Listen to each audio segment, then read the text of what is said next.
many of you are blamers? How many of you, when something goes wrong, the first thing you want to know is whose fault it is? Hi, my name is Brene. I am a blamer. Let me just tell you this quick story. So this is a couple years ago when I first realized the magnitude to which I blame. I'm in my house. I have on white slacks and a pink sweater set, and I'm drinking a cup of coffee in my kitchen.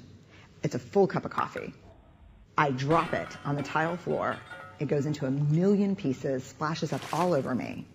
And the first, a millisecond after it hit the floor, right out of my mouth is this: damn you, Steve. Who is my husband? Because let me tell you how fast this works for me. So Steve plays water polo with a group of friends. And the night before, he went to go play water polo. And I said, hey, make sure you come back at 10, because I can never fall asleep until you're home. And he got back at 10:30. And so I went to bed a little bit later than I thought. Ergo, my second cup of coffee that I probably would not be having had he come home when we discussed. Therefore, and so the rest of that story is I'm cleaning up the kitchen. Steve calls, caller ID. I'm like, hey. He's like, hey, what's going on, babe? What's going on? So I'll tell you exactly what's going on. I'm cleaning up the coffee that spilled all, like dial tone. Because he knows. How many of you go to that place when something bad happens, the first thing you want to know is whose fault is it?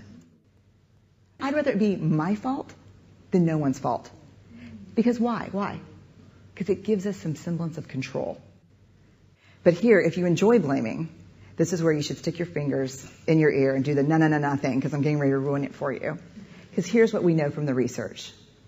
Blame is simply the discharging of discomfort and pain. It has an inverse relationship with accountability. Accountability, by definition, is a vulnerable process. It means me calling you and saying, hey, my feelings were really hurt about this, and talking. It's not blaming. Blaming is simply a way that we discharge anger.